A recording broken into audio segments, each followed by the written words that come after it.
So this video is for section 2.7, solving limits as they approach infinity. And in this video, we're going to go through number 9 in your textbook, the limit as x approaches infinity of this thing here. And we're also going to go through 3 different ways of how to approach these types of problems and how to think about them. And hopefully at least one of these ways will work well for you and you'll be able to better understand this section.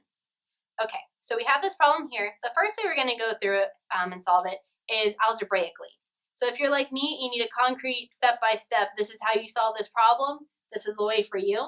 So whenever you have limits that approach infinity, the way you solve these is you take the leading term in the denominator, and by leading term, I just mean the variable with the highest power. So in this case, that'd be x to the 4th.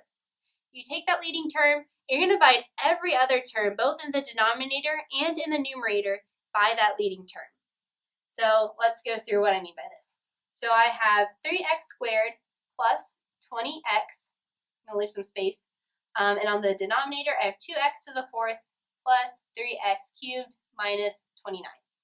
Okay, I take my leading term, which is x to the 4th, and put everything over x to the 4th.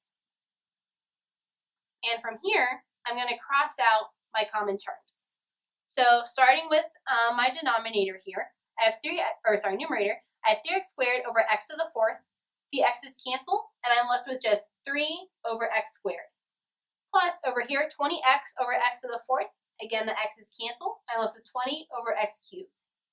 And then on the denominator, here, the x to the 4ths, they cancel out. I'm left with just 2. Plus, over here, I'm left with 1x on the bottom. 3 over x minus, oops, that's a minus, 29 over x to the 4th. Nothing cancels.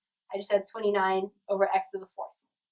Okay, from here, what you do is if you ever have a number over x in this fraction, you can just cancel it out. That becomes 0.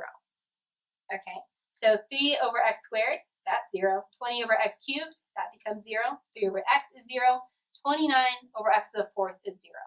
And the reason why we do this is something we'll talk about more in the conceptually column. But just think about it. If you have a limit that's approaching infinity, you have a super, super big number on the denominator here. If you have a super, super big number being divided into a small number, how many times does that super big number go into that small number? Basically 0 times. So that's why every time you have a number over x or over infinity, you cross that out, becomes 0. All right, so now I see what I'm left with. On the top, I have just 0. On the bottom, I have 2 plus 0, which is just 2. 0 over any number just becomes 0. So my answer for this problem, the limit as x approaches infinity of that function is equal to 0. Let me write that down. Okay, so my limit is equal to 0. I know that. This is an algebraic way of how I solve that problem. But you can also just go through this problem using rules. If you're one who likes to memorize rules, this is the way for you.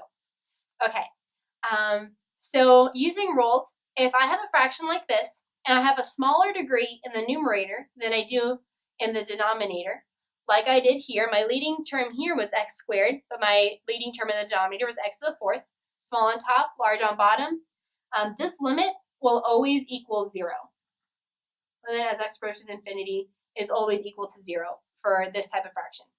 If I have the same degree over the same degree, so let's just say these are both x to the 3rd or something, then my limit is equal to the leading coefficient here, leading coefficient, I'm going to abbreviate things, over the leading coefficient on the bottom. Because think about it, if you were to go through this process again, and if I were to have an x to the 4th up here, instead of having 0, I'd have whatever this term is, which is 3. And so instead of having 0 as my answer, I'd have 3 over my leading term here, which is 2. I'd have an actual value. I'd have the leading coefficient of the numerator over the leading coefficient of the denominator. Okay, and last rule is if your larger degree is in the numerator and your smaller degree is in the denominator, this means it's approaching infinity or the limit does not exist. Limit as x approaches 0 does not exist. Okay, and again, we're going to go through conceptually why all these rules make sense. But also, just so you know, all these rules in this method that we're solving these problems here, it's the same thing from when you're solving for horizontal asymptotes later in this section. So everything we're using here for limits, you can apply to the asymptote problems as well. Okay, last thing we're going through is, what if we're just thinking about this conceptually? Why does this make sense?